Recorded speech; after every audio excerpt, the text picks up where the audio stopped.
Добар ден, ученици! Јас сум Наташа Станоевска, наставник во Средното гимназиско училиште Панче Арсовски од Скопје. Денешната наставна единица им е посветена на учениците од гимназиското образование во прва година. Денес ќе зборуваме за јазикот како систем од знаци за меѓучовечко општење.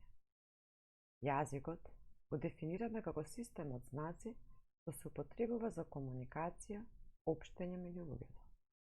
Комуникацијата пак се дефинира како меѓусебно действување, интеракција во која се пренесува некоја информација. Информацијата се пренесува со знаци. Комуникацијата пак, од своја страна, може да се разгледува во поширока и потесна смисла на зборот. Така, во неширока смисла на зборот, комуникацијата може да се свати како општење меѓу живите суштества, односно меѓу луѓето и луѓето, животните и луѓето, животните со животните и слично. Исто така, на одреден начин, може да се каже дека самиот процес на управување на луѓето со машините е исто така еден вид на општење. Но во потесна смисла, кога зборуваме за комуникација, од неа се подразбира само општењето меѓу луѓето и само тогаш кога имаме пренесување на дадена конкретна информација. Јазикот како систем од знаци е најважното средство за комуникација меѓу луѓето. Меѓутоа, освен со јазикот, луѓето меѓу себе може да комуницираат и со помош на други средства, како на пример со мимики, гестови, цртежи и слично. Знаците се најважните елементи на општењето. Во секојдневието луѓето се служат со најразлични знаци.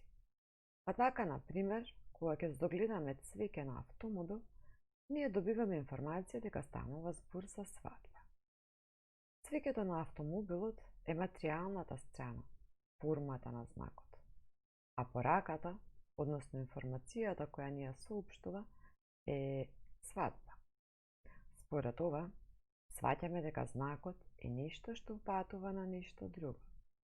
Тоа е единство од две нешта, сочинето од материјална страна или форма на знакот и содржина. Основна карактеристика на знакот е да укажува на нешто друго, да стои наместо нешто друго, да предизвикува некаква активност.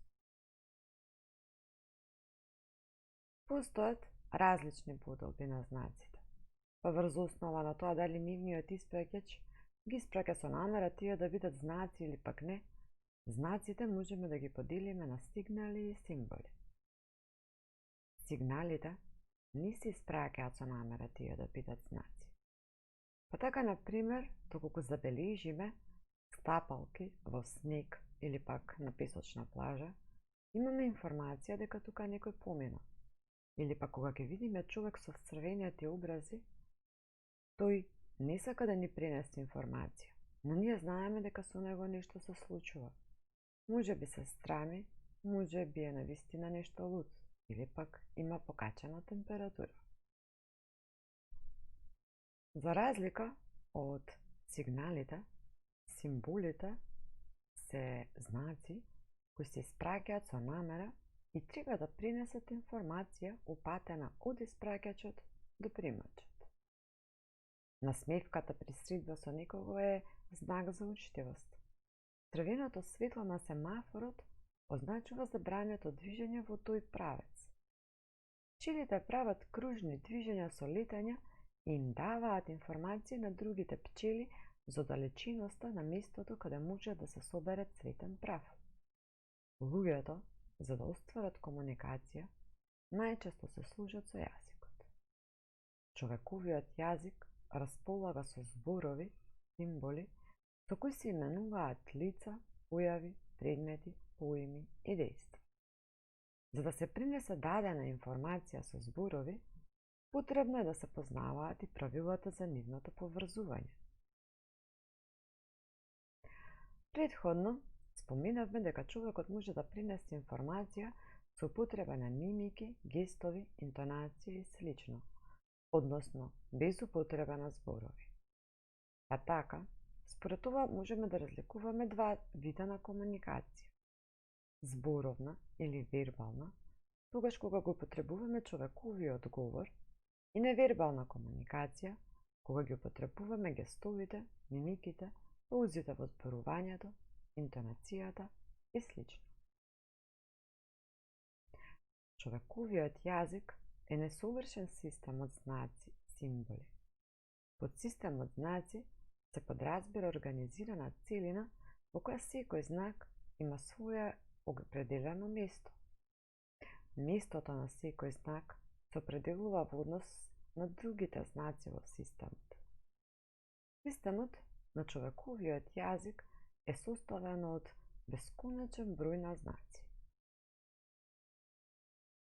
Човековиот јазик е несовршен систем од знаци. Тој е хиерархиски подреден и има своја структура. Структурата на јазикот е составена од хиерархиски подредени системи на различните рамништа на јазикот.